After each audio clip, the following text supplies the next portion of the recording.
भगवते वासुदेवाय। ओम नमो भगवते वासुदेवाय। ओम नमो भगवते वासुदेवाय। ओम नमो भगवते वासुदेवाय। ओम नमो भगवते वासुदेवाय। श्रीमद् भगवद गीता यथारूप अध्याय 9 परम गुह्य ज्ञान श्लोक क्रमांक 14।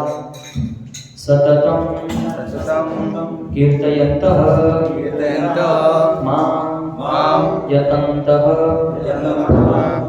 च दृढव्रताः नमस्तस्यन्त च मां भक्त्या नित्ययुक्ता उपासते सततं कीर्तयन्तो मां यतन्तश्च दृढव्रताः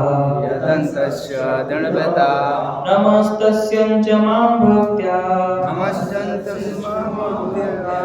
नित्ययुक्ता उपासते सततं कीर्तयन्तो मां यतन्तश्च दृढव्रताः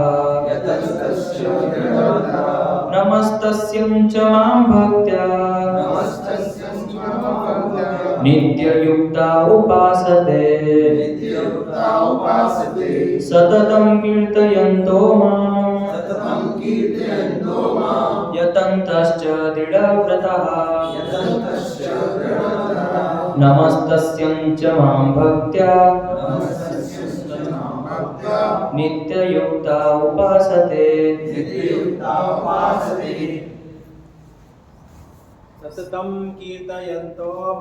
सततं कीर्तयन्तो मां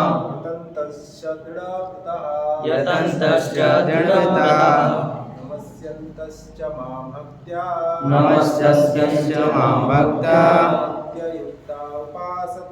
नित्ययुक्ता उपासते सततं कीर्तयन्तो मां यतन्तश्च दृढव्रताः नमस्यन्तश्च मां भक्त्या नित्ययुक्ता उपासते सततं कीर्तयन्तो मां यतन्तश्च दृढव्रताः नमस्यन्तश्च मां भक्त्या नित्ययुक्ता उपासते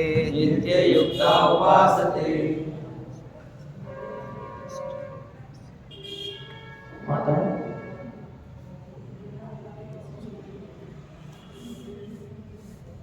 सततं निरंतर कीर्तयन्तः कीर्तन करते हुए मां मेरे विषय में यतन्तः प्रयास करते हुए च भी दृढव्रताः संकल्प पूर्वक नमस्यन्तः नमस्कार करते हुए च तथा मां मुझको भक्त्या भक्ति में नित्ययुक्ता सदैव रत रहकर उपासते पूजा करते हैं।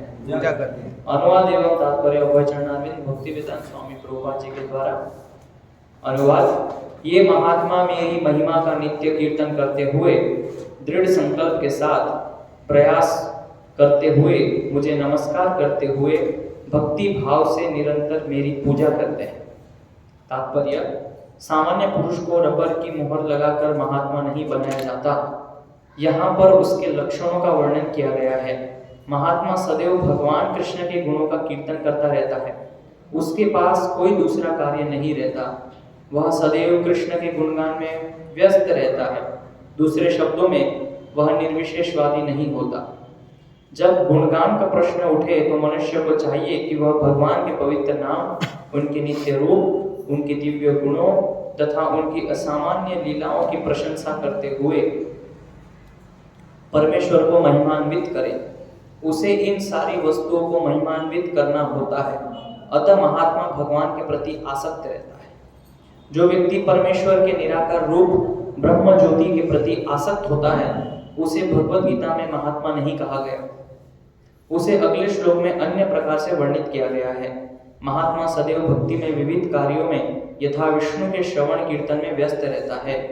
जैसा कि श्रीमद् भागवतम में उल्लेख है, यही भक्ति श्रवणम कीर्तनम विष्णु तथा स्मरणम है। ऐसा महात्मा अंततः भगवान के 5 दिव्य रसों में से किसी एक रस में उनका सानिध्य प्राप्त करने के लिए दृढ़ व्रत होता है। इसे प्राप्त करने के लिए वह मनसा वाचा कर्मणा अपने सारे कार्यकलाप भगवान कृष्ण की सेवा में लगाता है। यही पूर्ण कृष्ण भावनामृत कहलाता है। भक्ति में कुछ कार्य हैं जिन्हें दृढ़ व्रत कहा जाता है, यथा प्रत्येक एकादशी को तथा भगवान के आविर्भाव दिवस जन्माष्टमी पर उपवास करना। ये सारे विधि विधान महान आचार्यों द्वारा उन लोगों के लिए बनाए गए हैं जो दिव्य लोक में भगवान का सानिध्य प्राप्त करने के इच्छुक हैं। महात्मा जन इन विधि विधानों का दृढ़ता से पालन करते हैं, फलतः उनके लिए वांछित फल की प्राप्ति निश्चित रहती है। जैसा कि इसी अध्याय के 2 श्लोक में कहा गया है, यह भक्ति न केवल सरल है अपितु इसे सुखपूर्वक किया जा सकता है। इसके लिए कठिन तपस्या करने की आवश्यकता नहीं पड़ती। मनुष्य सक्षम गुरु के निर्देशन में इस जीवन को गृहस्थ, सन्यासी या ब्रह्मचारी रहते हुए भक्ति में बिता सकता है। वह संसार में किसी भी अवस्था में कहीं भी भगवान की भक्ति करके वास्तव में महात्मा बन सकता है। ओम अज्ञानतिमिरन्धस्य ज्ञानाञ्जनशलाकया चक्षुरुन्मिलितं येन तस्मै श्रीगुरवे नमः। श्रीचैतन्यमनोभीष्टं स्थापितं येन भूतले स्वयं रूप कदा मह्यं ददाति स्वपदान्तिकं। वन्देऽहं श्रीगुरुं श्रीयुतपदकमलं श्रीगुरुर्वैष्णवांश्च। श्रीरूपं साग्रजातं सहगण रघुनाथान्वितं तं सजीवं साद्वैतं सावधूतं परिजनसहितं कृष्णचैतन्यदेवं श्रीराधा कृष्णपादान् सहगण ललिता श्रीविशाखान्वितांश्च। गुरवे गौरचन्द्राय राधिकायै तदालये कृष्णाय कृष्णभक्ताय तद्भक्ताय नमो नमः। नमो विष्णुपादाय कृष्णपृष्ठाय भूतले श्रीमते भक्तिविकास स्वामीति नामिने। नमो विष्णुपादाय कृष्णपृष्ठाय भूतले श्रीमते भक्तिवेदांत स्वामीति नामिने। नमस्ते सारस्वती देवी गौरवाणी प्रचारिणे निर्विशेष शून्यवादी पाश्चात्य देशतारिणे।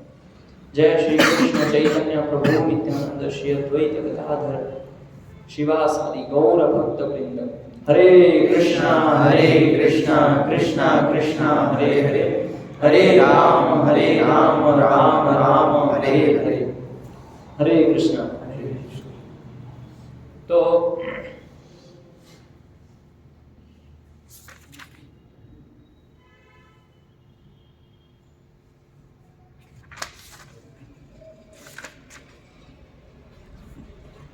श्लोक क्रमांक 11 से लेके श्लोक क्रमांक 12, श्लोक क्रमांक 13, इस श्लोकों के अंदर 3 श्लोकों के अंदर भगवान ने आसुरी व्यक्ति का वर्णन किया है, दुरात्मा। यहाँ पे शब्द, इसके पिछले वाले श्लोक में शब्द आया था महात्मानस्तु माम पार्थ। महात्मा के लक्षण क्या है वो बताए थे, लेकिन इसके जो पिछले 3 श्लोक हैं उसमें भगवान दुरात्मा क्या करता है उसके लक्षण बताए। तो 13वां जो श्लोक है उसको अगर सार रूप में देखें तो भगवान उसमें ये कहना चाह रहे थे कि जो महात्मा लोग हैं वो श्री कृष्ण को सृष्टि के पूर्ण पुरुषोत्तम स्वामी मान के उनका अनन्य रूप से भजन करते हैं। ये भगवान ने बताया 13वें अध्याय में। अभी जो 14वां आज का जो श्लोक है इसमें भगवान बताएंगे कि उस भजन की क्रियाएं कैसे होती है। भजन तो करते हैं लेकिन उसकी क्रियाएं क्या है। तो यहाँ पे भगवान ने 5 चीजें बताई है। वो जो क्रियाएं हैं उसको हम 5 विभाग में बांट सकते हैं। पहला है सततम कीर्तयन्त, पहला। दूसरा है यतन्तश्च, तीसरा है दृढ़व्रत, और चौथा है नमस्तस्यंच, और 5वां नित्य युक्त। ये 5 क्रियाएं भगवान बता रहे हैं जो महात्मा करता है, और उसमें सबसे महत्वपूर्ण है सततम कीर्तयन्त। तो भगवान यहाँ पे सततम कि वो व्यक्ति महात्मा जो सतत रूप से मेरा कीर्तन करता है। अगर इसको सार रूप में बताया जाए तो भगवान इस श्लोक के अंदर राग भक्ति, प्रेम भक्ति का वर्णन कर रहे हैं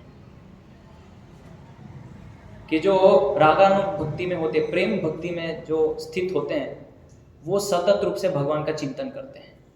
लेकिन अभी हम जिस अवस्था में हैं, वर्तमान अवस्था में, उसको वैधि भक्ति बोलते हैं, विधि विधान के साथ। तो हम लोग सतत रूप से भगवान का कीर्तन नहीं करते हैं। इसीलिए अगर ये श्लोक के अनुसार देखा जाए तो हम लोग दुरात्मा है, हम लोग महात्मा नहीं है। क्यों महात्मा नहीं है? क्योंकि भगवान लक्षण बता रहे हैं सततम कीर्तयन्तो, तो हम लोग सतत कीर्तन तो नहीं कर पाते हैं। हमारा नियम फिक्स होता है कि इतने माला, 2 माला करनी है, फिर 2 माला के बाद क्या करेंगे? इतना घंटा अध्ययन करना है, उसके बाद क्या करेंगे? तो सतत नहीं है। इसीलिए ये श्लोक के अनुसार हम दुरात्मा हैं। तो दुरात्मा से महात्मा कैसे बनना है उसकी प्रक्रिया ये श्लोक में है, वो विधि ये श्लोक में भगवान वर्णन कर रहे हैं कि कैसे आप दुरात्मा से महात्मा बन सकते हैं। तो सबसे पहला जो हमें करना है वो है सततम कीर्तन। बाकी जो लक्षण हैं यतन्तश्च, दृढ़व्रता और नमस्तस्य, उससे पहले है सततम कीर्तयन्त, कि सतत रूप से भगवान का कीर्तन करना। तो हमारा जो मन है वो बहुत ही अस्थिर है और चंचल है। तो अस्थिर और चंचल मन से हम नित्य रूप से, सतत रूप से भगवान का स्मरण नहीं कर पाते हैं, हमारे लिए कठिन होता है। और यहाँ तक कि जब हम विधि विधान के साथ भी भगवान का स्मरण और कथाएं सुनते हैं, उसमें भी समस्या होती है। तो सतत यानी, सतत का मतलब समझिए, सतत मतलब कि उसका मन केवल भगवान में लगा हुआ है। लेकिन हम लोग जब वो क्रियाएं जब चल रही हैं, मान लीजिए कि भजन चल रहा है, यहाँ पे बैठ के सब कीर्तन कर रहे हैं, उस समय भी हमारा मन वहाँ नहीं होता है, तो फिर सततम की तो बात ही छोड़ दीजिए, वो तो बहुत दूर की बात है। यहाँ पे आप सभी बैठे हैं, प्रतीत हो रहा है, लेकिन मन भी यहाँ नहीं लगा है, तो फिर उस रूप से देखा जाए तो ये सतत नहीं हो रहा है। तो भगवान वो वर्णन कर रहे हैं सततम, यानी कि भगवान प्रेम भक्ति का वर्णन कर रहे हैं, प्रेम भक्ति। तो इसीलिए हमें ऐसे जो भगवान के भक्त हैं, जो सतत रूप से भगवान का चिंतन और स्मरण करते हैं, उनसे प्रार्थना करनी चाहिए। और उसके एक बहुत ही प्रसिद्ध उदाहरण है, मूर्तिमान स्वरूप है प्रहलाद महाराज। कभी कभी हम लोग ऐसा बहाना देते हैं कि परिस्थिति उचित नहीं है, घर में लोग मुझे परेशान करते हैं और भजन में बाधा होती है, माला करने में बाधा होती है, सोसाइटी, समाज, देश, कंट्री, ये सब हमें डिस्टर्ब करते हैं। तो वो सारी चीज़ें प्रहलाद महाराज के साथ भी थी, वो सारी परिस्थितियाँ। प्रहलाद महाराज के साथ जो परिस्थितियाँ थी, वैसी स्थितियाँ तो हमारे साथ नहीं है। फिर भी प्रहलाद महाराज एक उदाहरण अपने जीवन से सिखा रहे हैं कि कैसे ऐसी प्रतिकूल अवस्था में भी सतत रूप से भगवान का कीर्तन किया जा सकता है, संभावना है उसकी, ये प्रहलाद महाराज बता रहे हैं। तो प्रहलाद महाराज को इतनी बड़ी बड़ी विपदाओं से गुजरना पड़ा जिसकी हम कल्पना नहीं कर सकते। प्रहलाद महाराज को उबलते तेल में डाला गया, फिर भी वो ओम नमो भगवते वासुदेवाय का जप कर रहे हैं सतत रूप से।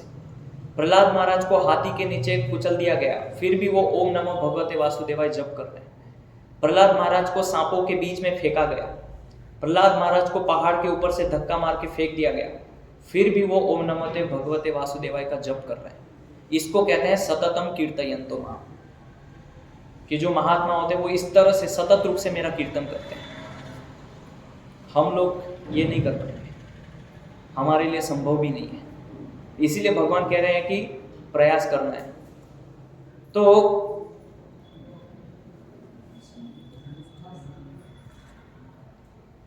सामान्य रूप से भगवान का सतत कीर्तन करने के लिए 4 चीजें हैं। किसी भी चीज को कृष्ण कथा कब बोलते हैं या भगवान की कथा कब कहते हैं, उसका एक सूत्र है। उसके अतिरिक्त अगर कोई व्यक्ति कुछ बोल रहा है तो वो कथा नहीं है। कथा के अंदर केवल 4 चीजें होती है। वो 4 चीजें अगर आपको कथा में श्रवण करने को मिल रही है तो वो कथा है, अन्यथा वो कथा नहीं है। वो केवल भाषण चल रहा है। व्यासपीठ पे बैठ के व्यक्ति इस गादी पे बैठ के केवल अपना कुछ कुछ बोल रहा है। अगर उसमें यदि ये 4 चीजें, तो श्रीमद् भागवत महापुराण में बताया गया है कि भगवान का नाम, भगवान का रूप, भगवान का गुण और भगवान की लीला, ये 4 चीजें जब एकत्रित होती है तब उसको कथा कहते हैं। इसके अलावा जो भी व्यक्ति बोलता है वो कथा नहीं है। तो हमें भगवान का सतत रूप से कीर्तन करने के लिए ये 4 चीजें करनी पड़ेगी। भगवान का नाम, भगवान का रूप, भगवान के गुण और भगवान की लीलाएं।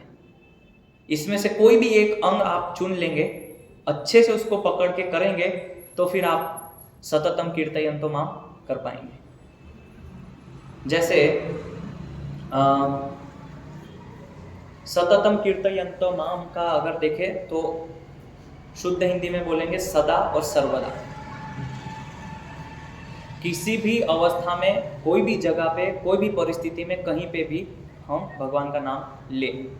तो जो भक्त होते हैं वो क्या करते हैं, एक तो नाम जप करते हैं, दूसरा नाम कीर्तन करते हैं, हरि नाम संकीर्तन, और तीसरा भगवान की कीर्ति का गुणगान करने का प्रयास करते हैं। तो ये है सततम कीर्तयन्तो के विभाग जो आप कर सकते हैं। अगर आप भगवान का कीर्ति का वर्णन नहीं कर सकते हैं, आप अपने आप को अयोग्य समझते हैं कि मैं भगवान का कीर्ति का गुणगान नहीं कर सकता हूँ, तो आप भगवान का हरि नाम कीर्तन कीजिए। भक्तों के साथ में हरि नाम कीर्तन कीजिए ज़्यादा से ज़्यादा। उसके लिए भी आपको अगर लगता है कि समय नहीं है, कैसे करेंगे, हम तो रोज हरि नाम कीर्तन नहीं कर पाएंगे, तो फिर एक लेवल है और आगे नाम जप, भगवान का नाम जप। तो नाम जप तो हम कहीं पे भी कर सकते हैं, किसी भी अवस्था में। तो उसके लिए जो है किसी भी प्रकार का नियम नहीं है भगवान का नाम लेने के लिए, कोई भी प्रकार का जो है विधि विधान नहीं है, विशेष रूप से कलयुग के जीवात्मा के लिए। तो श्रील विश्वनाथ चक्रवर्ती ठाकुर इस भगवद गीता के श्लोक के टीका में कहते हैं, वो बताते हैं कि न देश नियमस्तत्र न काल नियमस्तथा नच्छिदाष्टौ निषेधोस्ति श्री हरे नामानि लुब्धका। मतलब वो कहते हैं कि न देश नियमस्तत्र, कोई देश, कोई नियम, कोई काल का विचार नहीं करना है भगवान का नाम करने के। अभी कभी लोग बोलते हैं कि अभी मैं अशुद्ध हूँ, कैसे भगवान का नाम लूँ, मैं भगवद गीता को कैसे छूँ, अभी मैं नहाया नहीं तो माला नहीं कर सकता, स्नान नहीं किया तो मैं जप कैसे करूँ। वास्तव में उसके अंदर ये धारणा है, गलत धारणा है कि वो अशुद्ध अवस्था में होने से यदि वो भगवान का नाम लेगा तो वो अशुद्ध हो जाएगा। लेकिन इस संसार के अंदर कोई ऐसी वस्तु नहीं है जो भगवान के नाम को अशुद्ध कर सके। कभी कभी हम प्रचार में जाते हैं तो लोग बोलते हैं अभी मैं नहाया नहीं हूं इसलिए भगवद गीता दूर रखिए, शास्त्र नहीं छूंगा। आपके अंदर उतनी शक्ति ही नहीं है कि आप शास्त्र को अशुद्ध कर सके। ये भगवान का नाम और भगवान के शास्त्र और भगवान का कोई भी वस्तु जो भगवान के सानिध्य में है, दुनिया के अंदर कोई भी ऐसी शक्ति नहीं है जो उसको अशुद्ध कर सके। नहीं तो फिर उसका मतलब ही क्या रह गया। अगर कोई चीज अशुद्ध हो रही है, मान लीजिए भगवान का नाम या भगवान का शास्त्र यदि अशुद्ध हो रहा है तो फिर वो जीवात्मा को कैसे शुद्ध करेगा, प्रश्न ये है। अगर लोग ये आर्गुमेंट देते हैं कि भगवद गीता अशुद्ध हो जाएगी तो फिर लोग पढ़ के शुद्ध कैसे हो रहे हैं, कैसे ये प्रभाव दिखा रही है। नहीं दिखानी चाहिए क्योंकि वो अशुद्ध हो गया, जीवात्मा के प्रभाव में आ गया, गुणों के प्रभाव में आ गया। कोई व्यक्ति बोलता है कि मैं नहाया नहीं हूं तो हरि नाम जप नहीं करूंगा क्योंकि मैं अशुद्ध हूं, अवस्था ठीक नहीं है, कपड़े मैंने साफ नहीं पहने, मुंह मेरा झूठा है, हाथ झूठे हैं, तो वो ऐसा सोच रहा है कि ये सब करने से मैं हरि नाम को अशुद्ध कर दूंगा। लेकिन हरि नाम करने से व्यक्ति खुद शुद्ध हो जाएगा। तो इसीलिए बताया है कि कभी भी किसी भी अवस्था में कोई भी परिस्थिति में दृढ़ व्रत होके भगवान का नाम जप करना चाहिए, दृढ़ व्रत होके, जैसे प्रहलाद महाराज ने किया। तो प्रहलाद महाराज पूरे श्रीमद् भागवतम के अंदर प्रहलाद महाराज ही एकमात्र ऐसे उदाहरण हैं जो ऐसी प्रतिकूल परिस्थितियों में वो हमें ये दिखा रहे हैं कि कैसे भगवान का सतत रूप से कीर्तन करना है। और भी श्रीमद् भागवतम में उदाहरण हैं अन्य भक्तों के, लेकिन हम विशेष रूप से प्रहलाद महाराज का उदाहरण इसलिए लेते हैं क्योंकि उनके साथ जो परिस्थिति हुई वो कहीं ना कहीं हमारे साथ भी होती है। प्रहलाद महाराज को उनके पिता डिस्टर्ब करते थे, हमारे साथ भी हो सकता है हमारी वाइफ हमको डिस्टर्ब कर रही हो या हस्बैंड डिस्टर्ब कर रहे हो। लेकिन कोई भी जीवात्मा किसी भी व्यक्ति को भगवान नाम लेने से नहीं रोक सकता है। ये जो भगवान यहाँ पे वर्णन कर रहे हैं सततम कीर्तयन्तो, ये करने से कोई भी व्यक्ति इस संसार के अंदर कोई भी जीवात्मा को रोक नहीं सकता है। ऐसे किसी के अंदर शक्ति नहीं है अभी तक। तो जैसे उदाहरण के लिए मान लीजिए कि बहुत सारी कंट्रीज के अंदर अगर आप रशिया, दुबई, कुवैत में जाएंगे तो वहाँ पे आप खुले में हरि नाम जप नहीं कर सकते, तिलक नहीं लगा सकते, धोती कुर्ता नहीं पहन सकते, कंठी माला नहीं पहन सकते। लेकिन फिर भी भक्त लोग करते हैं। दुबई के अंदर भक्त लोग एक ऐसा हॉल के अंदर रथ यात्रा करते हैं, छोटे से हॉल में जगन्नाथ रथ है। और जब बाहर निकलते हैं फिर भी वो हरे कृष्ण जप करते हैं, माला पे नहीं करते लेकिन ऐसे ही करते हैं, कीर्तन करते हैं। तो माला की मनाही है लेकिन मुंह से बोल तो सकते हैं हरे कृष्ण। ठीक है, तिलक नहीं लगाया तो कम से कम पानी का तिलक तो लगा सकते हैं, वो भी शास्त्र में अनुमोदित है, वो तो दिखेगा नहीं किसी को। तो ऐसे भक्त जो होते हैं बहुत ही चतुर होते हैं क्योंकि वो अवसर देखते हैं कि कैसे भगवान का सतत रूप से कीर्तन हो। लेकिन हम लोग अभी वो स्तर पे नहीं पहुंचे हैं। हमको 2 घंटा 16 माला करने के बाद बस अब नहीं, इससे ज़्यादा नहीं। अब ज़्यादा करूँगा तो फिर हाथ दर्द हो जाएंगे, मुंह दर्द हो जाएगा। भागवत ग्रंथ यदि पढ़ने बैठते हैं तो कितना पढ़ेंगे? 2 घंटा, 3 घंटा, उसके बाद। इसीलिए भगवान ने क्या कहा, यतन्तश्च दृढ़व्रतः, कि सतत कीर्तन करते हैं यत्न पूर्वक और यत्नशील होते हैं दृढ़ता के साथ। उन्होंने जो व्रत लिया है, जो नियम लिया है, उसको दृढ़ता से पालन करते हैं, यत्न करते हैं गंभीरता से। तो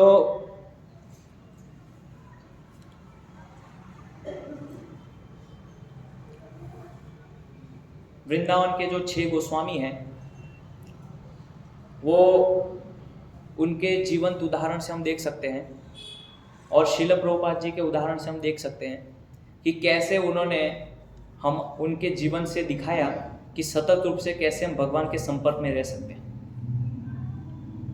तो हम बोलने के लिए बोल सकते हैं कि वो तो वृंदावन के 6 गोस्वामी हैं, हमारे लिए थोड़ी वो है, या प्रभुपाद जी तो एक महान आचार्य है, हमारे लिए थोड़ी नहीं। लेकिन उनके जीवन से वो सिखाते। आचार्य का अर्थ क्या होता है? ये जो शब्द है आचार्य, आचार्य का अर्थ है जो अपने आचरण से दूसरों को सिखाते हैं,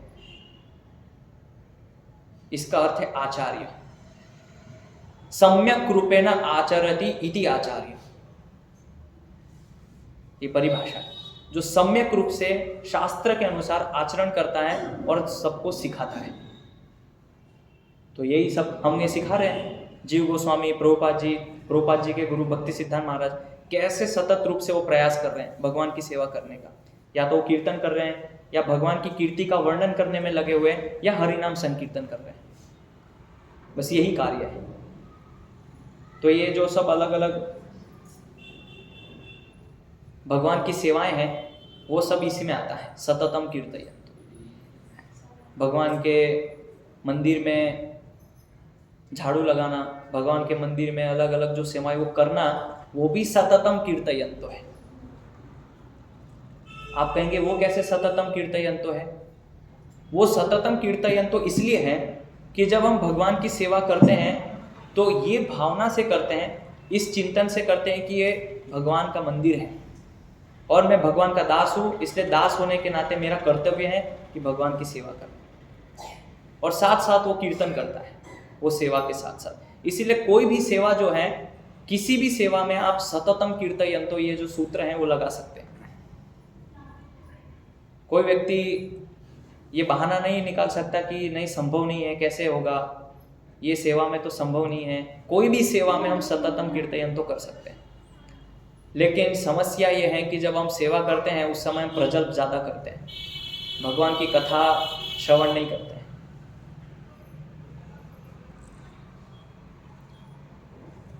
और ऐसी चीज़ें चर्चा करते हैं जिसका कृष्ण भक्ति से कोई संबंध नहीं है। तो क्रियाएं तो हम कर रहे हैं, सभी भक्त मंदिर आ रहे हैं, माला कर रहे हैं और शास्त्र भी पढ़ रहे हैं, लेकिन प्रश्न ये है कि हम सतत रूप से कर रहे हैं। कोई बोलेगा मुझे 5 साल हो गए सतत रूप से मैं 16 माला कर रहा हूँ, दूसरा भक्त बोलेगा कि मुझे 20 साल हो गए मैं सतत रूप से 16 माला कर रहा हूँ, लेकिन फिर भी ऐसा प्रतीत क्यों होता है कि प्रगति नहीं हो रही है? क्या कारण है? दिख तो रहा है कि सतत रूप से सेवाएं कर रहे हैं। मान लीजिए कोई भक्त हैं जो 5 साल से सतत वो रोज आके भगवान के मंदिर में झाड़ू लगाता है, लेकिन फिर भी उसको ऐसा प्रतीत हो रहा है कि मेरी प्रगति और शुद्धि नहीं हो रही है। ऐसा क्यों? तो क्रिया हो रही है, लेकिन उस क्रिया के पीछे, उस क्रिया के अंदर मन नहीं है, भावना नहीं है। खाली क्रिया करना अपने आप में पूर्ण नहीं है। कोई बोलेंगे हरे कृष्ण कीर्तन कर रहे हैं, लेकिन उस कीर्तन करने के पीछे उद्देश्य क्या है, उसके पीछे भावना क्या है? वो भावना व्यक्ति को शुद्ध करती है। इसीलिए क्या बोला है? कृष्ण भावनामृत। भगवान का नाम सबको तारता है, पवित्र करता है, लेकिन वो पवित्र नाम किस भावना से लेना है, किस मनोवृत्ति से लेना है, वो अधिक महत्वपूर्ण है। खाली क्रिया करने से, अगर आप सोचें कि हरे कृष्ण महामंत्र कीर्तन करने से सब भगवत धाम चले जाएंगे, तो ये भूल धारणा है सबकी। आपको लगता होगा कि हम तो हरे कृष्ण कर रहे हैं तो भगवत धाम जाएंगे। नहीं जाएंगे, क्योंकि हम केवल क्रिया कर रहे हैं। आपको जान के आश्चर्य होगा, जो मायावादी लोग हैं वो भी हरे कृष्ण महामंत्र का जप करते हैं। मैं मिला हूं ऐसे मायावादी से, सेम हरे कृष्ण महामंत्र यही जप करते हैं, लेकिन वो तो भगवत धाम नहीं जाते हैं। क्यों? एक मायावादी से मैं मिला था, तो उन्होंने आमंत्रित किया कि हमारे मठ में आइए। तो हम लोग गए, और शंकराचार्य के वो अनुयायी थे, वास्तविक जो आदि शंकराचार्य थे। तो उन्होंने बोला कि हमारे यहाँ थोड़ा भजन कीर्तन कार्यक्रम है, आप आइए। हमने सोचा कि मायावादी है, पता नहीं भगवान को मानते नहीं है, जाएंगे तो अपराध होगा अकारण रूप से। हम लोग गए और वहाँ जाके देखा तो आश्चर्य, वो लोग कीर्तन कर रहे हैं, सब मायावादी मिलके हरे कृष्ण जो महामंत्र हम लोग जप करते हैं, वो लोग कीर्तन कर रहे हैं। हम आश्चर्य हो गए, ये मायावादी लोग कैसे कीर्तन कर रहे हैं? तो फिर जब कीर्तन समाप्त हुआ तो बाद में हमने उनसे पूछा कि ये तो हमारा मंत्र है, तो चैतन्य महाप्रभु ने हमको दिया था, आप लोग इसका जप क्यों करते? तो नहीं, ये तो शास्त्र का मंत्र है, शास्त्र में दिया हुआ है।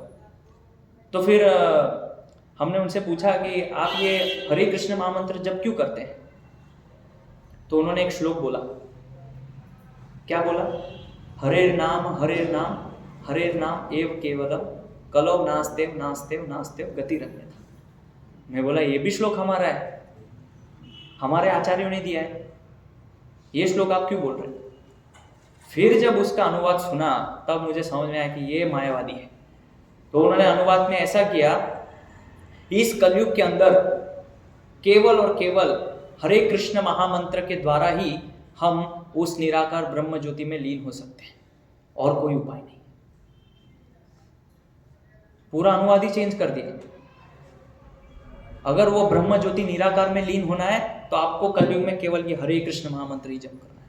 मायावादी है, हरे कृष्ण जप कर रहे हैं, लेकिन भगवत धाम की प्राप्ति नहीं हो रही है। तो ऐसा हमारे साथ भी हो सकता है। हम हरे कृष्ण जप कर रहे हैं, भागवत अध्ययन कर रहे हैं, शास्त्रों को पढ़ रहे हैं, सब कुछ प्रवचन भी सुन रहे हैं, लेकिन हो सकता है वो क्रिया आपको शुद्ध ना करे। तो क्रिया अपने आप में शुद्ध नहीं करती है व्यक्ति को, शुद्ध करती है उसके पीछे भावना और उसके पीछे उद्देश्य। तो जब हम हरिनाम जप करते हैं तो हरिनाम जप करने के पीछे ये उद्देश्य है कि भगवान आपकी प्रसन्नता के लिए मैं एक आप स्वामी है, मैं दास हूँ, आपको इससे खुशी मिले इसलिए मैं नाम जप कर रहा हूँ, तो कृपया करके मुझे आप शक्ति दीजिए कि मैं अच्छे से आपका नाम जप कर सकूँ। ये भावना होती है जप करने के पीछे। और ये मन से जब हम विचार करते हैं, वो उस मन को जब हरिनाम जप में लगाते हैं तब वो जप परिपूर्ण होता है, अन्यथा वो केवल क्रिया हो रही है। उसी प्रकार से शास्त्र अध्ययन, भागवत ग्रंथ यदि कोई पढ़ते हैं, भगवद गीता पढ़ते हैं, तो भगवद गीता पढ़ना वो एक क्रिया है, लेकिन उसको पढ़ने के पीछे उद्देश्य क्या होना चाहिए, भावना क्या होनी चाहिए, वो बहुत महत्वपूर्ण है। उसी प्रकार से हम भगवान की सेवाएं कर रहे हैं, अलग अलग कोई झाड़ू मार रहा है, पोछा मार रहा है, सब सेवाएं कर रहे हैं, लेकिन वो भी केवल क्रिया है। उस क्रिया के पीछे शुद्ध भावना क्या है? तो स्मरण कीजिए वो कथा जिसके अंदर हम देखते हैं कि नारद मुनि आते हैं और एक ब्राह्मण और एक मोची की कथा, हमने गौर पूर्णिमा में उस नाटक को प्रस्तुत किया था। तो क्रिया से हम पता नहीं लगा सकते, मोची की क्रिया से लग रहा है कि एक मोची है, और वो ब्राह्मण की क्रिया से ऐसा प्रतीत होता है तो ब्राह्मण है, लेकिन भावना देखिए दोनों की, चेतना। मोची को जब बताया गया कि भगवान श्री कृष्ण एक सुई के छेद में से हाथी को अंदर बाहर कर रहे हैं, उन्होंने तुरंत स्वीकार कर लिया। क्यों नहीं? संभव नहीं है, बिल्कुल संभव नहीं। लेकिन यही चीज जब एक ब्राह्मण को बताया गया जो कि शास्त्रों का वेद ज्ञाता है, उसको सारे शास्त्र पता है, वो उसने अस्वीकार कर दिया। नहीं, तो इसका अर्थ क्या हुआ कि उसने अभी तक जो भी पढ़ा था वो सब व्यर्थ हो गया। लेकिन एक मोची ने कभी कोई शास्त्र नहीं पढ़ा, कभी कुछ नहीं किया, और उसको बाहरी रूप से देखने से ऐसा लग रहा है कि ये तो एक मोची है, सामान्य व्यक्ति है, लेकिन उसकी श्रद्धा देखिए भगवान। तो ऐसे ही हमें भी लग सकता है कि ये तो भगवान के अर्चक हैं, भगवान की वर्शिप करते हैं, भगवान की पूजा करते हैं, तो इसका अर्थ क्या है कि ये तो बहुत ही उन्नत भक्त हो सकते हैं। और ये भक्त जो है ये भगवान के मंदिर में झाड़ू लगाते हैं, इसलिए इनको कोई ज्ञान नहीं होगा शास्त्र का, लेकिन ऐसा जरूरी नहीं है। क्रिया करने से शुद्ध नहीं होते। जैसे उदाहरण के लिए भक्ति सिद्धांत महाराज के एक शिष्य थे, प्रभुपाद जी के जो गुरु हैं भक्ति सिद्धांत महाराज, उनके एक शिष्य थे जो कि भगवान का गार्डन यानी जो किचन गार्डन होता है उसमें वो भगवान के लिए सब्जी उगाना, फूल उगाना, ये सब करते थे। और बाहर से जो लोग आते थे वो ऐसा सोचते थे कि ये गार्डन में सेवा करते हैं, माली की सेवा है, तो इनको ज़्यादा कोई ज्ञान नहीं होगा शास्त्र का, और लोग उनको बहुत तिरस्कृत करते थे। लेकिन जो मंदिर के मठ के अंदर जो पुजारी लोग थे, जो अर्चक थे, उनसे लोग प्रश्न पूछते थे, अच्छा तो ये शास्त्र में ये हमारा ये प्रश्न है, जिज्ञासा शांत कीजिए, तो बड़े अच्छे स्तर से समझाते थे।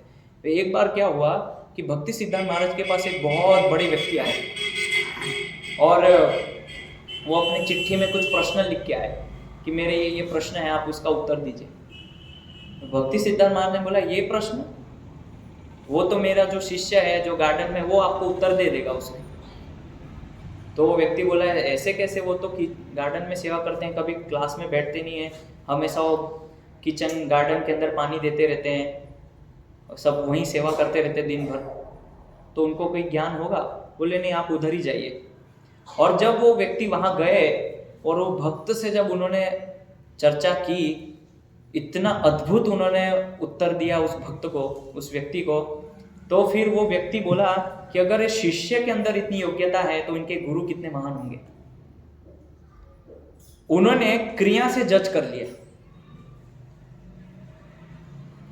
कि ये तो क्रिया इस प्रकार की निम्न क्रिया लग रही है, इसलिए इनको कोई ज्ञान नहीं होगा, और ये भगवान के अर्चक है, पुजारी, इसलिए उनको ज्ञान होगा। लेकिन क्रिया से व्यक्ति शुद्ध नहीं होता है, भावना से व्यक्ति शुद्ध होता है। इसीलिए श्रीमद् भगवद गीता के 5वें अध्याय का नाम क्या है? कर्मयोग, कृष्ण भावना भावित कर्म। कर्म तो कोई भी कर सकता है। कोई व्यक्ति को पैसा देके हरे कृष्ण जप करवा सकते हैं हम लोग। मान लीजिए एक व्यक्ति है, उसको बोले कि आप 16 माला जप कीजिए, आपको 5,000 रुपये देंगे, करेगा वो, लेकिन वो कर्मयोग हो गया, केवल कर्मयोग है। लेकिन प्रभुपाद ने क्या बोला? कृष्ण भावना भावित कर्म। ऐसे ही कोई व्यक्ति को हम बोल सकते हैं कि आपको हम 10,000 रुपए देंगे, आप चोटी रखो, तिलक करो, कंठी पहनो, धोती कुर्ता पहन के आ जाओ, 10,000 मिलेंगे आपको। कर्म हो गया, दिख रहा है वैष्णव है, लेकिन कृष्ण भावना भावित नहीं है। तो इससे हम पता लगा सकते हैं। तो यही चीज यहाँ पे बता रहे हैं कि सततम कीर्तयंतो का मतलब है कि कीर्तन के साथ साथ वो भावना उत्पन्न करना है भगवान के अंदर, कि हम किस चीज के लिए ये कार्य कर रहे हैं, वो कार्य करने का प्रयोजन क्या है और इस कार्य करने से होगा क्या। ये सारी चीज हमें पता होनी चाहिए, ना कि बस क्रिया में हमें अटक जाना चाहिए, क्रिया में ही फंस जाना चाहिए।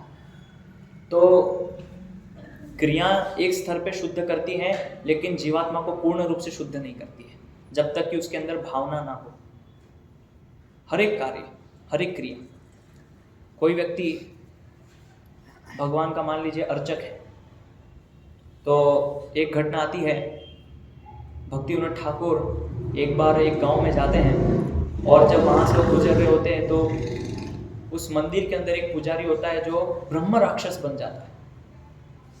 तो गांव वाले पूछते हैं कि वो मंदिर में ब्रह्म राक्षस थे, वो कैसे बन गया? वो तो हरे कृष्ण महामंत्र जप करता था और रोज मंगलारती करता था, कैसे भूत बन गया वो? तो भक्ति विनोद ठाकुर बाद में उनको बोलते हैं गांव वालों को कि वो नाम कीर्तन तो करता था, लेकिन साथ साथ में उसकी लालसाएं भी बहुत थी। और जैसे ही लोग आते थे बोलते थे इधर आइए, इधर आइए, पैसा डालिए इसके अंदर, दान दीजिए भगवान को, और उस पैसे से अपने इंद्रिय भोग में उसको लगाता था और मंगला आरती भी करता था, शालिग्राम की सेवा करता था, लेकिन पीछे जाके वही शालिग्राम से अखरोट भी फोड़ता था। उसके लिए एक सामान्य पत्थर है, तो पत्थर से अखरोट तोड़ रहा है। तो क्रियाएं कर रहा है, लेकिन केवल वो क्रियाएं हैं। इसीलिए भक्ति विनोद ठाकुर ने बोला कि वो ब्रह्म राक्षस बन गया। तो हरे कृष्ण कीर्तन करने से सोचिए वो ब्रह्म राक्षस बन गया। माला तो वो भी करता था, लेकिन उद्देश्य सही नहीं था, मनोवृत्ति सही नहीं थी, इसीलिए उसको ब्रह्म राक्षस बनना पड़ा। तो एक बार ऐसे हुआ कि श्रीपाद रामानुजाचार्य, श्री संप्रदाय के जो अग्रणी हैं, रामानुजाचार्य एक बार, मतलब मैं आपको ये इसलिए बता रहा हूँ कि सततम कीर्तयंतों का स्तर क्या है वो देखिए। तो एक बार रामानुजाचार्य जंगल से गुजर रहे थे, बहुत उस समय उनकी आयु छोटी थी, और जब वो गुजर रहे थे जंगल में से तो एकदम से वहां पे एक ब्रह्म राक्षस प्रकट हो गया, बहुत भयानक विशाल। तो जैसे वो ब्रह्म राक्षस प्रकट हुआ, उसने बोला ब्रह्म, तो रामानुजाचार्य इतने प्रभावित हो गए, अरे भगवान आ गए, साक्षात खुद भगवान आ गए। बोले नहीं आप डरिए, मैं ब्रह्म राक्षस हूं। नहीं नहीं, आप भगवान खुद आ गए यहाँ पे, और उनकी स्तुति करने लगे, अरे आप डरिए, मैं ब्रह्म राक्षस हूं, आप डर क्यों नहीं रहे मेरे से? खाली वो शब्द सुन के, ब्रह्म, ब्रह्म कौन है? परम ब्रह्म मतलब भगवान कृष्ण। केवल वो शब्द सुन के वो प्रभावित हो गए रामानुजाचार्य, और वो ब्रह्म राक्षस बेचारा हाथ जोड़ रहा है कि आप डरिए मेरे से, मैं राक्षस हूँ, पूरी बात तो सुनिए मेरी। ऐसे करके वो रामानुजाचार्य ने फिर बाद में, वो इतने उत्साह में थे, केवल भगवान का नाम सुनते ही उनको उत्साह आ गया कि भगवान साक्षात आ गए यहाँ पे, ब्रह्म खुद। लेकिन आगे की बात नहीं सुनी, ब्रह्म राक्षस हूँ मैं। फिर रामानुजाचार्य जो है वो ब्रह्म राक्षस का उद्धार करते हैं। कहने का अर्थ ये है कि जब व्यक्ति मानसिक रूप से भगवान के साथ संपर्क में जुड़ा होता है, तो फिर उसके लिए भौतिक परिस्थिति कोई मायने नहीं रखती है, क्योंकि आंतरिक रूप से भगवान से जुड़ा है। लेकिन जब आप आंतरिक रूप से नहीं जुड़े होते हैं, केवल बाहरी रूप से जुड़े होते हैं, तो बाहरी जो परिस्थितियां हैं वो हमको डिस्टर्ब करती है। जैसे प्रहलाद महाराज के साथ हुआ, तो प्रहलाद महाराज मानसिक रूप से भगवान के संपर्क में जुड़े थे, इसीलिए उनको बाहरी जो भौतिक परिस्थितियां हैं वो उनको विचलित नहीं कर सकी। वो बाहरी रूप से और आंतरिक रूप से भगवान से जुड़े हुए थे। तो जब तक हम भक्ति कर रहे हैं, लेकिन भक्ति के साथ साथ यदि मन से भगवान के संपर्क में नहीं है मानसिक रूप से, तो फिर कोई भी अवस्था है वो आपको भक्ति के लिए प्रतिकूल ही लगेगी। हर एक परिस्थिति, इसमें ये प्रॉब्लम है, इसमें ये समस्या है, मेरे घर में ये समस्या है, वो मुझे ये बोलता है, वो मुझे ये परेशान करता है। क्यों? क्योंकि हम मन से मानसिक रूप से भगवान से नहीं जुड़े हैं, इसीलिए। लेकिन प्रहलाद महाराज को देखिए, उनका स्तर देखिए, सततम कीर्तयन, खंबे में भगवान है, हाँ खंबे में भगवान है, इधर भी भगवान है, इधर भी भगवान है, कॉन्फिडेंस, सततम कीर्तयन, तो मन में हमेशा भगवान का चिंतन करते थे। आपको लगता होगा ना कि वो प्रहलाद महाराज के लिए आए थे नरसिंहदेव, आपके लिए भी आ सकते हैं, बिल्कुल आ सकते हैं, आज ही आ सकते हैं, इसी क्षण आ सकते हैं। लेकिन क्यों? क्योंकि मन में वो कमी है, अभी मन से जुड़े नहीं है भगवान से, हमारे अंदर वो कॉन्फिडेंस नहीं है अभी उतना। कोई बोल सकता है कि हाँ ये पंखे में भी भगवान है, अभी पंखे में से भगवान निकल जाएंगे, लेकिन उतना कॉन्फिडेंस होना चाहिए। प्रहलाद महाराज के अंदर वो कॉन्फिडेंस था। ये कब हुआ? सततम कीर्तयन्तो, और साथ साथ दृढ़ व्रता, दृढ़ व्रत थे, कभी भी भगवान का विस्मरण नहीं हुआ। शास्त्र में एक श्लोक आता है जिसमें बताया है कि जितने भी विधि निषेध नियम पालन करना, ये सब जो भी बताया है, तो शास्त्र में वर्णन है। श्लोक है, कौन सा श्लोक?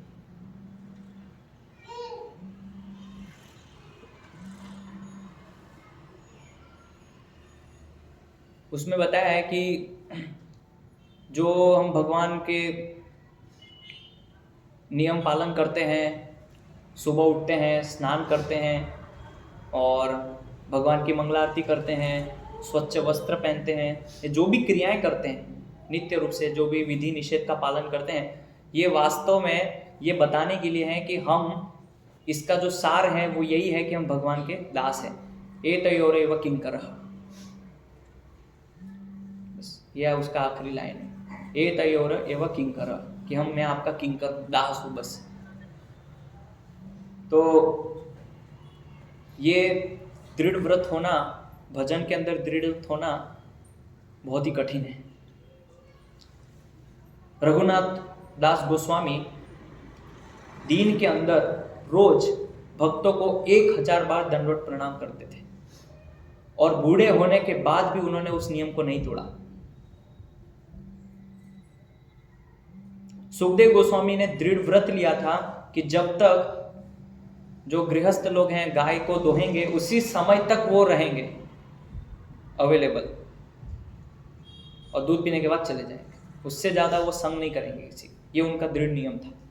तो ऐसे ही हमें देखना चाहिए कि हमारे जीवन में क्या दृढ़ व्रत लेने से वो भक्ति में सहायता कर सकती है, कैसे वो सहायता कर सकती है। तो जैसे आप अपने अपने स्तर पे अवलोकन कीजिए खुद का, कि मेरा दृढ़ व्रत है कि रोज शास्त्र अध्ययन करना है तो करना है, कुछ भी हो जाए, कैसी भी परिस्थिति, माला जप करना है तो करना है, कुछ भी हो जाए, ये दृढ़ता का व्रत। एकादशी व्रत पालन करना है तो करना है। और वैष्णव के लिए विशेष रूप से एकादशी व्रत बहुत ही आवश्यक है। कई बार भक्त लोग गलती से, त्रुटि से एकादशी व्रत को तोड़ देते हैं, बाय मिस्टेक। सनातन गोस्वामी ने एक पुस्तक लिखी, हरि भक्ति विलास। हरि भक्ति विलास में वर्णन करते हैं कि कोई व्यक्ति मांसाहारी है, गौ मांस भक्षण करता है, कोई व्यक्ति ब्रह्म हत्यारा है, जो ब्रह्म हत्या करता है, तीसरा जो शराबी है, चौथा जो व्यक्ति अपनी गुरु की पत्नी के साथ संभोग करता है। इन सभी पापियों के लिए शास्त्र में दंड का अनुमोदन किया है, लेकिन कोई वैष्णव यदि गलती से भी एकादशी तोड़ता है, उसका कोई अनुमोदन शास्त्र में नहीं है। इतना कठोर बताया गया। इसके लिए पश्चाताप है, लेकिन यदि गलती से भी एकादशी टूटे, उसके लिए कोई पश्चाताप नहीं है। हाँ, वो पश्चाताप है यदि आप कर सके कि साल में एक बार निर्जला एकादशी आती है तो हम उसको करें, लेकिन वो सभी उसके लिए सक्षम नहीं होते हैं। तो हमें दृढ़ व्रत होना चाहिए कि गलती से भी हमने जो नियम लिया है, जो व्रत लिया है, वो टूटना नहीं चाहिए। उसी को दृढ़ व्रत कहते हैं, जो भी आपने नियम लिया है। तो नियम से हम धीरे धीरे धीरे फिर क्या होगा, नित्य युक्त उपासते। यदि हम अपने नियम में दृढ़ व्रत होंगे तो फिर जो आखिरी लाइन है नित्य युक्त उपासते, कि नित्य रूप से फिर भगवान के साथ जुड़ जाएंगे।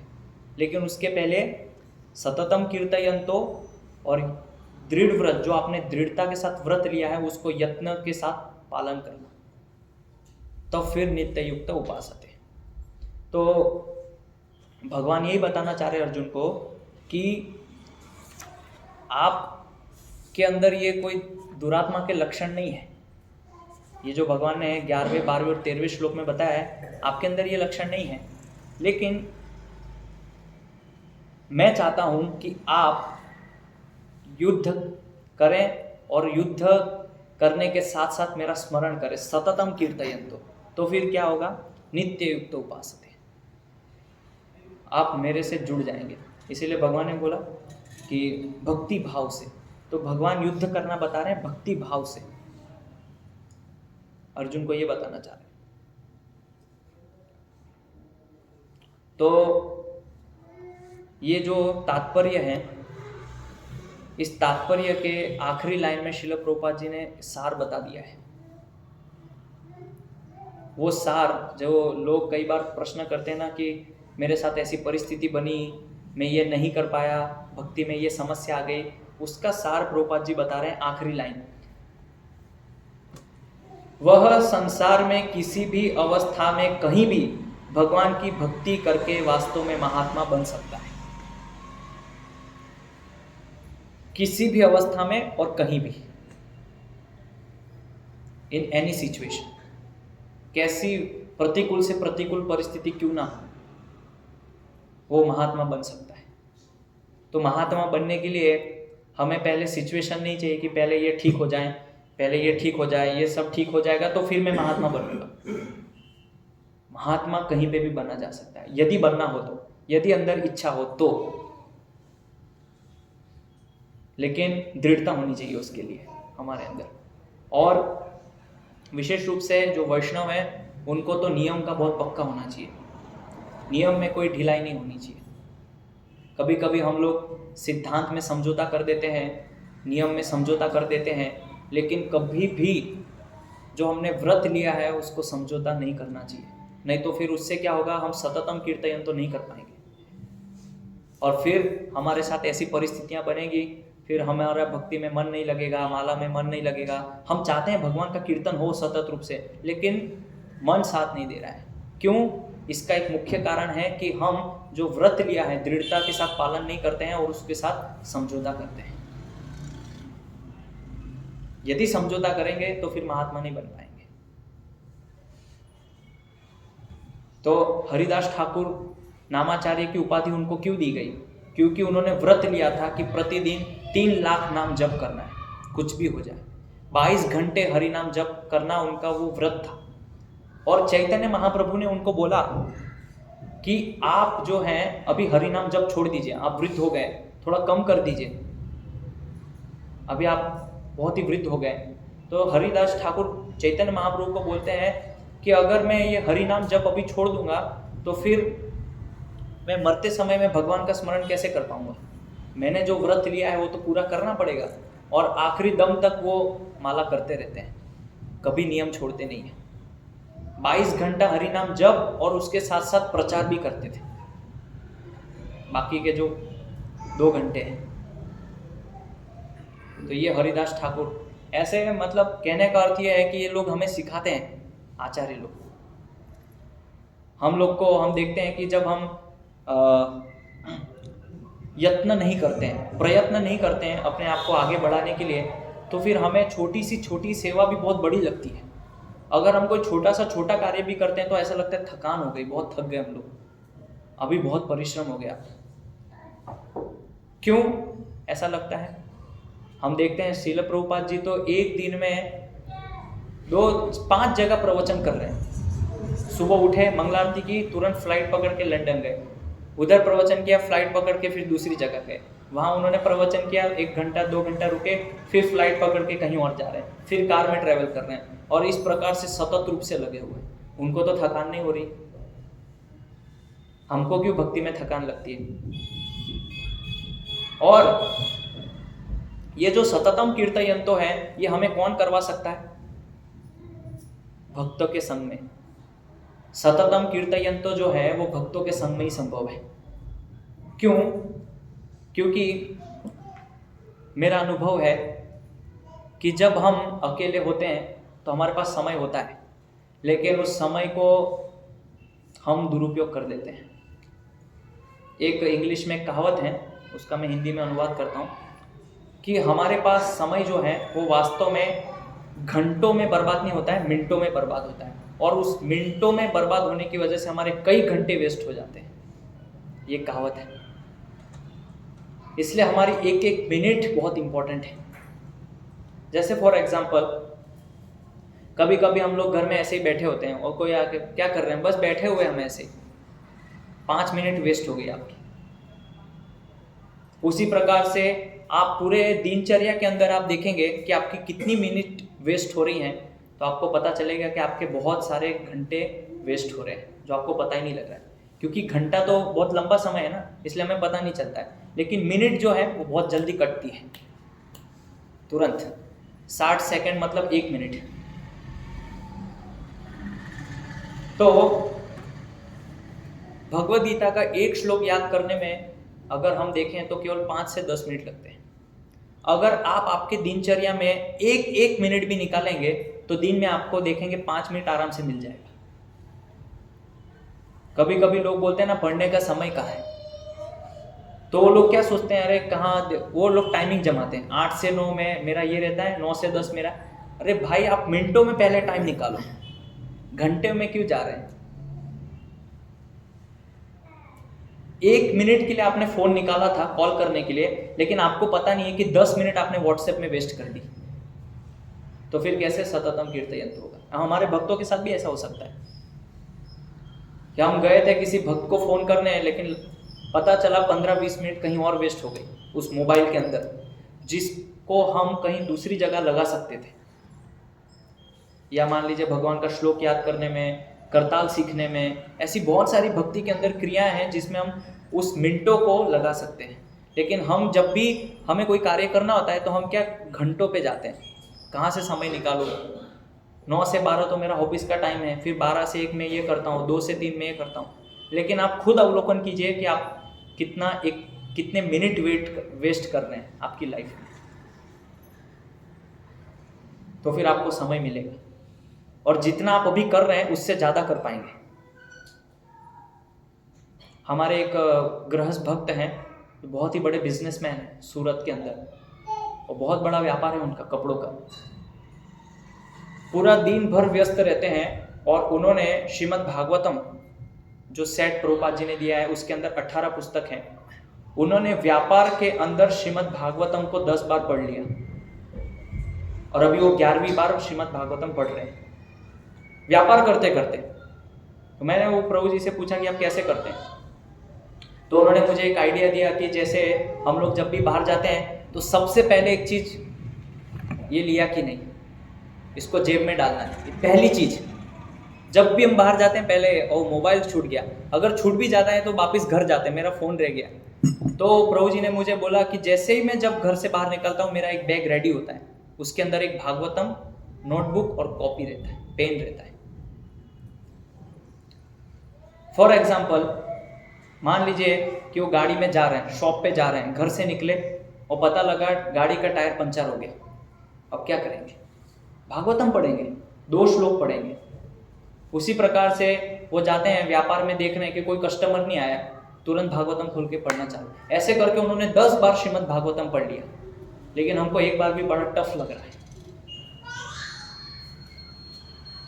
केवल एक श्लोक करके। सोचिए आप, 10 बार, कितनी बड़ी प्रेरणा है। और ऐसा नहीं कि वो कोई ब्रह्मचारी है, बड़े व्यापारी है, बिजनेसमैन है, बहुत लोग आते हैं उनसे डीलिंग करते हैं। लेकिन वही है कि हमको टाइम निकालना नहीं आता है। तो भगवान सिखा रहे हैं कि भक्त के संग में भक्त हमें सपोर्ट करते हैं कि टाइम क्यों वेस्ट कर रहे हैं, क्या करेंगे अभी आप। जैसे हम कई बार यात्रा में जाते हैं तो भक्तों की 16 माला हो जाती है, बस में, ट्रेवल में, ट्रेन में बैठ जाते हैं चुपचाप और बातचीत करने लगते हैं। तो लीडर को कई बार डांटना पड़ता है, क्यों टाइम वेस्ट कर रहे हो, माला निकालो, माला जप करो। वो भक्त बोलता है हो गया 16 माला। अरे भाई और ज्यादा करो, क्या 16 ही करना है, उससे ज्यादा नहीं कर सकते? तो भक्त लोग ऐसे डांटते हैं, वो हमें हेल्प करते हैं वास्तव में सततम कीर्तयंतो के लिए। गुरु हमें सततम कीर्तयंतो करवाते हैं। क्यों नहीं पढ़ रहे हैं आप बुक्स पढ़िए, क्यों टाइम वेस्ट कर रहे हैं? तो ऐसे हमें जो है यत्न करना चाहिए। तो भगवान की कृपा उस व्यक्ति को मिलती है जो यतन्तश्च, मतलब कि प्रयत्नशील, यत्नशील है, उस दृढ़ जो उसने व्रत लिया उसको दृढ़ता से पालन करने के लिए, उसके ऊपर भगवान कृपा करते हैं। तो हमारा प्रयास बहुत ही महत्वपूर्ण होना चाहिए कि हम कितना प्रयास कर रहे हैं ये कार्य करने के लिए। तो दामोदर लीला में माता यशोदा ने बहुत प्रयास किया, बहुत प्रयास किया, 1 बार 2 बार 3 बार वो विफल हो गए, लेकिन अंततः भगवान ने कृपावश अपने आप को बांध लिया। तो ऐसे ही हम देखते हैं कि हम प्रयास कर रहे हैं लेकिन विफल हो रहे हैं, और अंततः फिर भगवान, ओ ये भक्त बहुत प्रयास कर रहा है, अब मुझे इसके ऊपर कृपा करनी चाहिए थोड़ी, लेकिन प्रयास कुछ है नहीं, और फिर हम बोलते हैं भगवान थोड़ी कृपा कर दीजिए, और भक्तों से बोलते हैं थोड़ी कृपा कर दीजिए, लेकिन हमारा प्रयास क्या है? तो इसलिए भगवान बोल रहे हैं यतन्तश्च। यतंत का यहाँ पे प्रभुपाद जी ने शब्दार्थ में बताया प्रयास करते हुए, जो प्रयास करते हुए दृढ़ता के साथ पालन करता है। तो महत्वपूर्ण शिक्षा है कि अगर हमें महात्मा बनना है तो कभी भी ये बहाना मत दीजिए कि ये परिस्थिति है, ऐसा है, इसमें ये नहीं होगा। कोई भी व्यक्ति कहीं भी महात्मा बन सकता है। और दूसरी चीज कि कभी भी सिद्धांत के साथ समझौता मत कीजिए। यदि सिद्धांत में समझौता करेंगे तो हमारा ही नुकसान होगा। और तीसरी चीज कि सततम कीर्तयंतो करने के लिए भक्तों का सानिध्य बहुत जरूरी है, क्योंकि वो हमें हेल्प करते हैं। हमारा मन अभी उतना स्थिर नहीं है भक्ति के अंदर कि हम सतत रूप से केवल और केवल भगवान का ही चिंतन करते रहें। अभी हम उतने परिपक्व अवस्था में नहीं है भक्ति में, इसीलिए मार्गदर्शन जो भक्ति में बहुत ही उन्नत अवस्था में, वो हमें हेल्प करते हैं कि आप ऐसा कीजिए, अभी श्लोक याद कीजिए, अभी भागवतम पढ़िए, अभी चैतन्य चरितामृत पढ़िए, आप 8 माला कर रहे हैं तो 16 माला कीजिए। ऐसे वो सततम कीर्तयंतों के लिए प्रेरित करते हैं भक्त लोग। हरे कृष्णा। किसी का कोई प्रश्न, जिज्ञासा?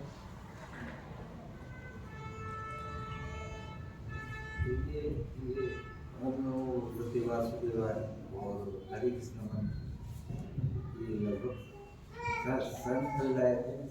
वो भी कर सकते जब फलदायक सभी है, ओम नमो भगवते वासुदेवा, और भी भगवान के नाम, लेकिन विशेष रूप से चैतन्य महाप्रभु जो कि साक्षात भगवान है, तो वो खुद यहाँ पे आए हरे कृष्ण महामंत्र लेके, तो हमें वो जप करना चाहिए। और हमारे गुरु कौन है? चैतन्य महाप्रभु, क्योंकि उन्होंने सबको शिक्षा दी है।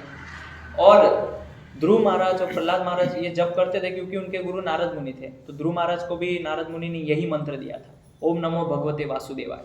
यदि आप भागवतम में पढ़ेंगे चतुर्थ स्कंद में, तो नारद मुनि ने उनको बोला कि आप ये मंत्र का जप कीजिए, इससे आपको सिद्धि मिलेगी। लेकिन हमको चैतन्य महाप्रभु ने बोला कि कलयुग के अंदर केवल आप यही महामंत्र जप कीजिए, इससे आपका उद्धार होगा, इसलिए हम लोग करते हैं। ये तो फलदायी वो भी है, लेकिन कलयुग में ये फलदायी है जी। जैसे हम लोगों का जो गंतव्य है वो हम लोग को निश्चित है भगवत धाम। मायावादी विशेषवादी इनका क्या गंतव्य है? ब्रह्म ज्योति, निराकार, मतलब भगवान के शरीर से जो ज्योति निकलती है उस ज्योति में प्रवेश करना, उस ज्योति में लीन होना। उनको मायावादी क्यों कहते हैं? मायावादी मतलब कि विशेष रूप से मायावादी जो है वो कोई शब्द शास्त्र में नहीं है, वो तो हम लोग बोलते हैं। शास्त्र के अंदर निराकारवादी शब्द प्रयोग किया जाता है, निर्विशेषवादी। निराकार मतलब जो भगवान के आकार को नहीं मानते, वही मायावादी है, लेकिन हम लोग उनको मायावादी बोलते हैं हमारी भाषा में। शास्त्र में ऐसा शब्द प्रयोग नहीं है कहीं। लोग माया से प्रभावित हैं, ऐसा नहीं कुछ? मतलब अपने अपने मन से तो हम कुछ भी परिभाषा दे सकते हैं, हमारे संतुष्टि के लिए कि ये हो सकता है, ऐसा हो सकता है। लेकिन शास्त्र में हमेशा दो चीज होता है। कोई भी चीज को जब समझना होता है तो सबसे पहले होता है मुख्य वृत्ति और दूसरा है गौण वृत्ति, जिसको कि लक्षणावृत्ति बोलते हैं शास्त्र के अंदर। लक्षणावृत्ति का मतलब है कि जब कोई चीज स्पष्ट है तो उसको स्पष्ट रूप से ले जाना, हमें लेना चाहिए। तो अभी वहां पे वो चीज स्पष्ट नहीं है तो फिर हमें गौण वृत्ति लेना चाहिए, जिसमें कि इंटरप्रिटेशन करना पड़ता है। और इंटरप्रिटेशन मतलब वो भी शास्त्र संबंधित और शास्त्रानुमोदित होना चाहिए। इसलिए आचार्य लोग जो टीकाएं लिखते हैं शास्त्रों के ऊपर, जैसे भागवतम के ऊपर टीकाएं हैं, भगवद गीता के ऊपर टीकाएं हैं, तो हम बोल सकते हैं कि वो इंटरप्रिटेशन नहीं है। वो उस चीज़ को समझाने के लिए उन्होंने अलग अलग पुराण और अलग अलग उपनिषदों से कोटेशन दिए हैं। तो कोई भी चीज़ को परिभाषित करना है तो हम अपने संतुष्टि के लिए हम परिभाषा दे सकते हैं कि इसकी परिभाषा है, लेकिन वो गौण वृत्ति है, मुख्य वृत्ति नहीं है। तो मायावाद क्योंकि अभी शास्त्र में वो शब्द नहीं है तो हम उसको फिर परिभाषित कैसे करेंगे? जो लोग प्रभु जी निराकार को मानते हैं वो सब मायावादी हैं। मायावाद के अलग अलग स्तर हैं। मतलब जो मायावाद सिद्धांत, मतलब मेनली मायावाद सिद्धांत है जो भौतिकता में लिप्त हैं और जो ये मानते हैं कि अभी इसके बाद सीधा भगवान में लीन होना है, कोई जन्म नहीं है। एक प्रकार से नास्तिकता। तो आजकल की जो जनरेशन, यंग जनरेशन, उनको भी मायावादी बोलते हैं, लेकिन हम उनको बोलते हैं भौतिकतावादी लोग। लेकिन एक प्रकार से वो भी मायावादी है, क्योंकि वो भी यही बिलीव करते हैं कि इसके बाद कोई जन्म नहीं है, जो है इसी को आप है, इसी जीवन में सब कर लो, आगे किसने देखा। ये सब मायावाद सिद्धांत है। और ये बेसिकली आया है चार्वाक मुनि से, क्योंकि चार्वाक मुनि वो नास्तिक थे, तो उन्होंने जो सिद्धांत दिया यावत जीवित सुखम जीवित ऋणम कृत्वा घितम पिबेत, कि आप जो है कैसे भी करिए, चोरी कीजिए, डाका डालिए, लेकिन घी खाइए, क्योंकि शरीर भस्मीभूत होने के बाद किसने देखा। तो ये विचारधारा वास्तव में वहाँ से आ रहा है, चार्वाक मुनि से, और वो थोड़े थोड़े लेवल में सबके अंदर भरा हुआ है, छोटे छोटे रूप में। लेकिन जो ओरिजिनल, जो शंकराचार्य के जो फॉलोअर अनुयायी हैं, तो शंकराचार्य ने जो सिद्धांत दिया था वो आपको बहुत कम मिलेंगे आज की इस डेट में। जैसे प्रभु जी हम लोग भगवान को साकार स्वरूप में मानते हैं, और जो लोग निराकार को मान रहे हैं तो मतलब वो माया से प्रभावित है, और हम लोग भगवान को साकार देख रहे हैं, वो साकार स्वरूप में मानते हैं, इसलिए उनको मायावादी कह रहे हैं। नहीं, भगवान की ब्रह्म ज्योति को हम भी मानते हैं, लेकिन वो लोग जिस तरह से भगवान की ब्रह्म ज्योति को मान रहे हैं कि वही सब कुछ है, उसके बाद लेकिन ब्रह्म ज्योति निकल कहाँ से रही है? हमको एक पूर्ण समझ है कि भगवान के शरीर के, भगवान की अंग कांति वो एक ब्रह्म ज्योति है, लेकिन वो लोग बोलते यही है बस लाइट, वो भगवान का एक सच्चिदानंदमय स्वरूप है, भगवान एक उनका एक रूप है, वो सब वो बिलीव नहीं करते। ये डिफरेंस है मायावाद में और जी। जैसे एकादशी में कई बार डेट याद नहीं रहती है और गलती से इसका एंटीग्राम हो जाता है, तो वो पाप की श्रेणी जाता है। यस, वो पाप है। बात मिस्टेक गलती से हो जाती है, जैसे होता है। एक उदाहरण आपको देता हूँ समझाने के लिए। ये वायर है, इसको केबल में मैंने डाला है और बीच में से मैं उसको काट देता हूँ कैंची से, और खेलते खेलते 5 वर्ष का बच्चा आता है, वो पकड़ लेता है, उसको झटका लगता है, ठीक है, उसको हम बचा लेते हैं। अब थोड़े समय के बाद 70 साल का एक बूढ़ा आता है, वो पकड़ता है, उसको भी झटका लगता है। किसको झटका कम लगेगा? झटका कम किसको लगेगी? तो इसीलिए गलती हो कुछ भी हो, बिजली का तार ये नहीं सोचेगा कि ओ ये 5 साल का है, इसको झटका कम मारना है, ये 70 साल का बूढ़ा इसलिए इसको झटका ज़्यादा देना है। परिणाम सबको सेम है, वो चाहे अज्ञानतावश हो, गलती हो, वो तो हो गया तो हो गया मिस्टेक। शास्त्र में दिया है कि एनी मीन्स गलती से भी नहीं होना चाहिए, इसलिए बहुत सतर्क सावधान रहना चाहिए, विशेष रूप से वैष्णव को। इसलिए मैंने प्रमाण दिया कि हरि भक्ति विलास में लिखा है कि ये सारी चीज़ों के लिए दंड है, लेकिन एकादशी के लिए ऐसा कुछ निर्धारित नहीं है शास्त्र। कैलेंडर में जो डेट लिखी रहती है वो नहीं लिखी रहती है। वास्तव में जो बाहर के लोग एकादशी व्रत पालन करते हैं वो चंद्रयान के हिसाब से वो पालन करते हैं, लेकिन हम वैष्णव लोग जो पालन करते हैं सूर्यायन, जो सूर्य की गति को देखते हुए हम लोग एकादशी पालन करते हैं। तो जो चंद्रयान की गति में जब एकादशी आती है उसके अंदर दशमी मिक्सचर होता है, उसके अंदर थोड़ा सा, या कभी कभी द्वादशी मिक्स होता है। लेकिन जब सूर्य की गति के अनुसार एकादशी व्रत पालन करते हैं तो उसमें पूर्ण रूप से एकादशी तिथि लग जाती है, इसलिए हम लोग वो पालन करते हैं। तो कभी कभी आप देखेंगे कि बाहर के लोग जो हैं हमसे एक दिन पहले एकादशी करते हैं, लेकिन वास्तव में मिश्रित है, उसमें दशमी का मिश्रण है, शुद्ध एकादशी नहीं है। लेकिन हम लोग जो वैष्णव करते हैं उनके एक दिन बाद एकादशी करते हैं।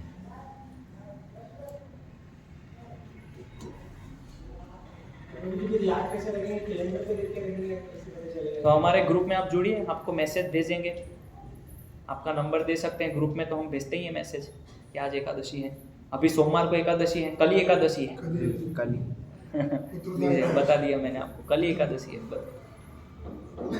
लेकिन सतर्क तो रहना चाहिए, हमें सावधान रहना चाहिए। प्रभु जी एकादशी में जी क्या ज़्यादा नहीं खाना चाहिए? कई बार ऐसे होता है कि नाम तो व्रत का है, कुछ अच्छा बन गया फलाहार तो आपने ज़्यादा खा लिया। इसका एक्चुअली बहुत बड़ा स्टोरी है पद्म पुराण के अंदर, अभी तो मैं नहीं जाऊंगा विस्तृत रूप से क्योंकि समय ज़्यादा हो जाएगा। लेकिन सार रूप में ये है, ये जो शब्द इंगित करता है उपवास, मतलब उपवास यानी कि भगवान के इस दिन ज़्यादा निकट रहना, ज़्यादा निकट रहना सिद्धांत है। हो सकता है कोई व्यक्ति 2-3-4 आलू खा के वो भगवान के निकट रह सकता है, हो सकता है कोई व्यक्ति बिना कुछ खाए भगवान के निकट रह सकता है, तो वो तो व्यक्ति की क्षमता के अनुसार निर्धारित होगा। तो जैसे कोई व्यक्ति बोलता है कि मेरी क्षमता तो नहीं है एकादशी, अभी प्रश्न ये है क्षमता डिसाइड कौन करेगा? आपने बोला प्रभु जी क्षमता के अनुसार, तो फिर क्षमता डिसाइड कौन? वो भी शास्त्र में दिया है। मान लीजिए किसी व्यक्ति की क्षमता नहीं है एकादशी, तो उस क्षमता को पूरा करने के लिए बताया कि ओके आप फ्रूट लीजिए, दूध लीजिए, लेकिन ये कभी नहीं बोला कि वो आप एकादशी मत करो, क्योंकि आपकी क्षमता नहीं है तो आप अन्न खाओ, चावल खाओ, ऐसा कहीं पे वर्णन। तो वो क्षमता भी जो है वो शास्त्र डिसाइड करती है कि ये तो करना ही नहीं है, आपको इतना तो नहीं करना है। हाँ, लेकिन अगर कोई व्यक्ति एकादशी के दिन 5 बार खा के अगर वो भगवान के निकट रह पा रहा है तो खाइए, कोई प्रॉब्लम नहीं है। लेकिन कोई कोई भक्त हैं जो निर्जला करके भी वो बहुत एक्टिव रहते हैं और बहुत ज़्यादा माला करते हैं, शास्त्र अध्ययन करते हैं। ऐसे में कई गृहस्थ भक्तों को भी जानता हूँ जो मेरे संपर्क में हैं, तो हर एकादशी में निर्जला करते हैं और 32 माला 64 माला करते हैं, थकान नहीं लगती उनको। लेकिन कभी कभी ऐसा भी होता है कि ऐसे भी भक्त हैं जो ज़्यादा खाते तो फिर आलस आता है, नींद आती है और उस दिन 16 माला करना भी मुश्किल हो जाता है, क्योंकि आज एकादशी है तो ज़्यादा फिस्ट होना चाहिए, भगवान को अच्छा विशेष भोग लगना चाहिए एकादशी के दिन। तो फिर हम लोग आलू वड़े, राजगिरे की पूड़ी, आलू की सब्जी, गाजर का हलवा, लौकी का हलवा सब बनाओ। भाई शक्ति कहाँ से मिलेगी? एकादशी पालन करना है तो शक्ति चाहिए ना, तो घी का हलवा होना चाहिए, बादाम का हलवा होना चाहिए, तब तो शक्ति मिलेगी। ये ऐसा नहीं होना चाहिए, बहुत प्रयास होना चाहिए कि मिनिमम कि हम जो है उतना करें कि जितना हम भगवान का नाम ले सके, आलस्य नहीं आए, निद्रा नहीं आए और अधिक से अधिक शास्त्र में मन लगे। एक्चुअली देखिए, अगर आप सिंपल सात्विक भोजन करेंगे तो आपको मन में वो विचलन भी नहीं आएगा, वो आपको सपोर्ट करेगा एकादशी पालन करने। अगर आप ये सब खाएंगे, घी वाला मिष्ठान ये सब खाएंगे, तो फिर आपको आलस आएगा, माला में मन नहीं लगेगा, अस्थिर हो जाएंगे।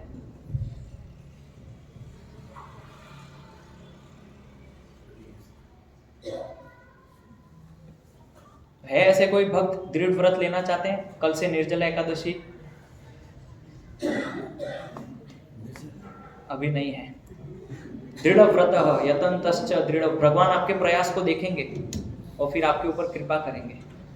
प्रयास करके देखिए, मैं भी नहीं करता हूँ, लेकिन प्रयास कर सकते हैं। यतन्तश्च, यत्न से। हरे कृष्णा।